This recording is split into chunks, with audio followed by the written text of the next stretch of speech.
A dog named Max lived in the quiet corner of the local animal shelter. He was a medium-sized mutt, with a shaggy coat of brown and black, his eyes reflecting a deep pool of sadness and longing. Max had been at the shelter for over 2 years longer than any dog should.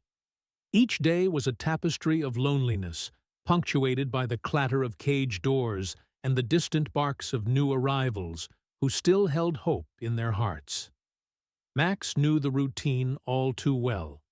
The morning feeding, the occasional walk with volunteers, and the heartbreaking end of visiting hours when families would leave, often with another dog, but never him. He watched from his kennel as puppies and younger dogs found homes, his own heart growing heavier with each passing day. The shelter staff loved him, but they couldn't give him the forever home he yearned for, leaving him to nights of silent companionship with his echoing thoughts of abandonment. One brisk autumn day, as leaves whispered secrets to the wind outside, something unusual happened. A family walked in, their laughter a stark contrast to the usual somber atmosphere. They were the Andersons, a couple with 2 young children, their eyes scanning the kennels with genuine curiosity and kindness. Max watched them, his tail barely wagging, the spark of hope so faint it was almost extinguished.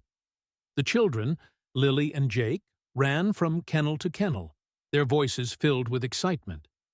But when they reached Max, something changed. They slowed down, their faces softening as they peered into his eyes. Jake whispered, "Mommy, look at this one." He looked so sad. The parents knelt, their hands reaching through the bars to gently stroke Max's fur.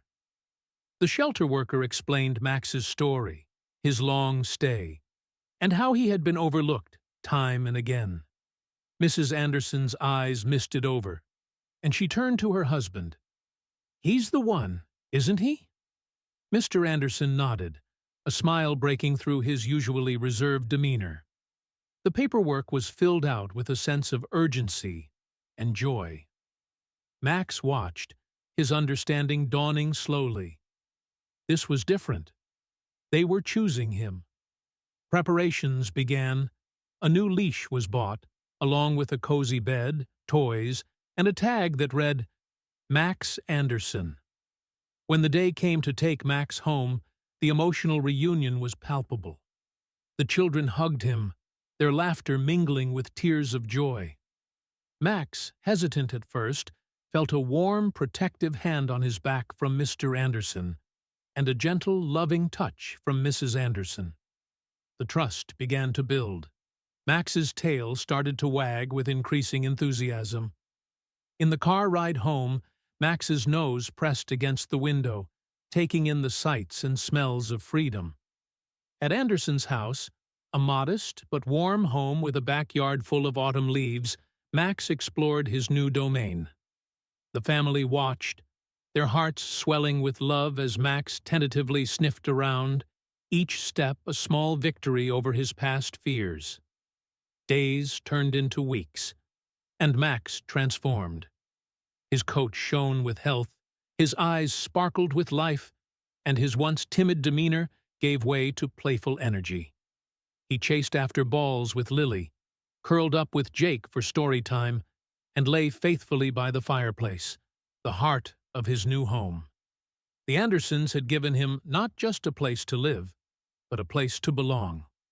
One evening, as the family gathered in the living room, Max lay on his new favorite spot, between the children on the couch. Mrs. Anderson looked at him, her eyes reflecting the love they had all come to share.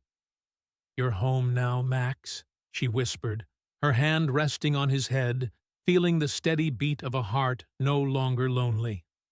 Max, now surrounded by love, had found his forever home. His journey from the shadows of the shelter to the warmth of the Anderson family was a testament to the resilience of love and the power of second chances. His life, once marked by solitude, was now a story of joy, companionship, and the simple, profound beauty of belonging.